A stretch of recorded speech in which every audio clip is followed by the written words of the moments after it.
എല്ലാവർക്കും നാടൻ ഹാച്ചറി എന്ന വീഡിയോയ്ക്ക് എല്ലാവർക്കും സ്വാഗതം. ഇപ്പോൾ നമ്മൾ പുതിയൊരു വീഡിയോ ആയിട്ടാണ് ഇടുന്നത്. അതായത് ആദ്യമായിട്ടാണ് ഞാൻ വീഡിയോ ഇടുന്നത്. അപ്പോൾ എല്ലാവരും സപ്പോർട്ട് ചെയ്യണം. അതുപോലെ തന്നെ നമ്മൾ കുറേ നാടൻ കോഴികളെ വളർത്തുന്നുണ്ട്. നാടൻ കോഴി കുഞ്ഞുങ്ങൾ നമ്മുടെ കയ്യിൽ ആവശ്യത്തിനുണ്ട് കേട്ടോ. അപ്പോൾ ആർക്കെങ്കിലും ആവശ്യമൊക്കെ ഉണ്ടെങ്കിൽ നിങ്ങൾ എൻ്റെ നമ്പർ ഞാൻ താഴെ കൊടുക്കാം, അതിലേക്ക് കോൺടാക്ട് ചെയ്താൽ മതി. അപ്പോൾ നിങ്ങൾക്ക് ഞാൻ എൻ്റെ നാടൻ കോഴി കുഞ്ഞുങ്ങളും എൻ്റെ കോഴിക്കൂടുകൾ കാണിച്ചു തരാം. അപ്പോൾ ഇതുണ്ട് നമ്മുടെ നാടൻ കോഴിക്കുഞ്ഞുങ്ങൾ, തനി നാടൻ കോഴിക്കുഞ്ഞുങ്ങളാണ്. ഇപ്പോൾ ഇതിൽ 10-60 കോഴിക്കുഞ്ഞുങ്ങളുള്ളൂ. ഞാൻ പുതിയതായിട്ടൊരു ഇൻക്യുബേറ്റർ ഉണ്ടാക്കിയിട്ടുണ്ട്. അപ്പോൾ ഒരു 10-300 മുട്ട നാടൻ കോഴികളുടെ വെച്ചിട്ടുണ്ട് കേട്ടോ. അപ്പോൾ ആർക്കെങ്കിലുമൊക്കെ ആവശ്യമുണ്ടെങ്കിൽ നിങ്ങൾ എന്നെ കോൺടാക്ട് ചെയ്താൽ മതി. കോൺടാക്ട് ചെയ്യുക അല്ലെങ്കിൽ വാട്സപ്പിൽ മെസ്സേജ് ചെയ്യാം. വാട്സപ്പിൽ മെസ്സേജ് ചെയ്യാണ് എപ്പോഴും നല്ലത്. ഇതാണ് എൻ്റെ കൂട്. ഞാൻ ഇതിൻ്റെ ഉള്ളിൽ വേറൊരു കൂട് സെറ്റ് ചെയ്യുന്നുണ്ട്. അപ്പോൾ അതിൻ്റെ പണി കഴിഞ്ഞിട്ട് ഞാൻ നിങ്ങൾക്ക് കറക്റ്റായിട്ട് കാണിച്ചു തരാം. ഓക്കെ, നല്ല ഉഷാറുള്ള കുഞ്ഞുങ്ങളാട്ടാ, നല്ല നാടൻ കുഞ്ഞുങ്ങളാണ്. നാടൻ ചാത്തട്ടാ, നല്ല അടിപൊളി ചാത്തന്മാരാണ്. കണ്ടില്ലേ, ഇതിന് മൊത്തം ചുറ്റും വേലിയിട്ട് കേട്ടാ നമ്മുടെ പറമ്പ് നിറച്ചിട്ടുണ്ട്. അതായത് പട്ടികളുടെ ശല്യമുള്ള കാരണേ ഞാൻ അയച്ചുവിട്ട് തന്നെ വളർത്തുന്നത്. പക്ഷേ ഫുള്ള് വേലി ഇട്ടിട്ട് അതിലാണ് വളർത്തുന്നത്. നമുക്ക് കുറച്ച് തേനീച്ച കൂടുണ്ട്,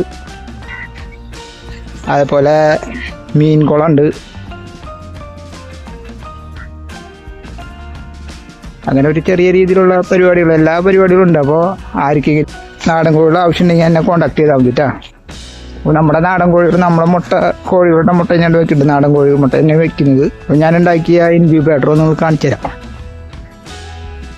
ഇതായിട്ട് നമ്മൾ പുതിയതായിട്ട് ഉണ്ടാക്കിയിട്ടുള്ള ഇൻക്യുബേറ്റർ, ഫുൾ ഓട്ടോമാറ്റിക് ആയിട്ടുള്ള ഇൻക്യുബേറ്ററാണ്.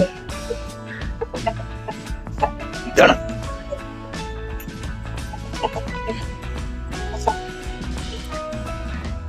തുറക്കാൻ പാടില്ല ഫുൾ ടൈം. ഞാൻ നിങ്ങൾക്ക് കാണിച്ചു തരാൻ വേണ്ടിയിട്ടാ തുറക്കുന്നത്. ഇല്ല, നമ്മൾ 10-300 മുട്ട വെച്ചിട്ടുണ്ട്. പിന്നെ അടുത്ത 31-ാം തീയതി ആകുമ്പോൾ വരികയാണ്. ഇതാണ് ഹ്യൂമിഡിറ്റി, ഓട്ടോമാറ്റിക്കായിട്ട് ഹ്യൂമിഡിറ്റിയൊക്കെ സെറ്റ് ആയിക്കോളൂ. അതാണ് നമ്മൾ സെറ്റ് ചെയ്തിട്ടുള്ളത്. അപ്പോൾ ആർക്കെങ്കിലും ഡയോൾഡ് കുഞ്ഞുങ്ങളാ, 50 ദിവസമായ കുഞ്ഞുങ്ങൾ, 50 ദിവസമായ കുഞ്ഞുങ്ങളെന്ന് പറഞ്ഞാൽ വാക്സിനേഷൻ കഴിഞ്ഞാട്ടോ. അതായത് 7 ദിവസം കൂടുമ്പോൾ നമ്മൾ വാക്സിനേഷൻ കണ്ണിൽ ഒഴിക്കുന്ന മരുന്നുണ്ട്. അതായത് ലെസോട്ട IBD. അതായത് 7-ാമത്തെ ദിവസം കുഞ്ഞ് വിരിഞ്ഞിട്ട് 7-ാമത്തെ ദിവസം ലെസോട്ട് എടുക്കും. അത് കഴിഞ്ഞ് 14-ാമത്തെ ദിവസം IBD എടുക്കും. അത് കഴിഞ്ഞ് വീണ്ടും 21-ാമത്തെ ദിവസം ലെസോട്ട് എടുക്കും. അത് കഴിഞ്ഞാൽ 28-ാമത്തെ ഞാൻ ഇവർക്ക് ലെസോട്ട് കൊടുത്തു. ഇപ്പോൾ ഇരിക്കുന്ന എൻ്റെ കോഴിക്കുഞ്ഞുങ്ങൾ എന്ന് പറഞ്ഞാൽ 21 ദിവസമായി കോഴിക്കുഞ്ഞുങ്ങളാണ്. ഓക്കെ, അപ്പോൾ ഇനി നമ്മൾ ഒരു വാക്സിനേഷൻ കൂടി എടുക്കാറുണ്ട്. അത് കഴിഞ്ഞിട്ട് നമ്മൾ ഒരാഴ്ച കഴിഞ്ഞിട്ട് നമ്മൾ വരേരം മരുന്ന് കൊടുക്കും. വരേരം മരുന്ന് കൊടുത്തിട്ട് വേണം R2B ഇഞ്ചക്ഷൻ അടിക്കുക. അടിച്ചു കഴിഞ്ഞിട്ടാണ് നമ്മൾ കോഴിക്കുഞ്ഞുങ്ങളെ കൊടുക്കുക.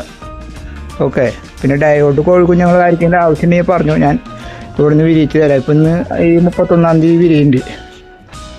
അപ്പോൾ അത് ആവശ്യക്കാരുണ്ടെങ്കിൽ പറഞ്ഞു കേട്ടോ. അപ്പോൾ എല്ലാവർക്കും പുതിയൊരു വീഡിയോ ആയിട്ട് നമുക്ക് കാണാം കേട്ടോ. അപ്പോൾ എല്ലാവരും സപ്പോർട്ട് ചെയ്യുക, വീഡിയോ ഒന്ന് ലൈക്ക് ചെയ്യുക, ഷെയർ ചെയ്യുക, സബ്സ്ക്രൈബ് ചെയ്യുക. അപ്പോൾ ഓക്കെ, താങ്ക് യു.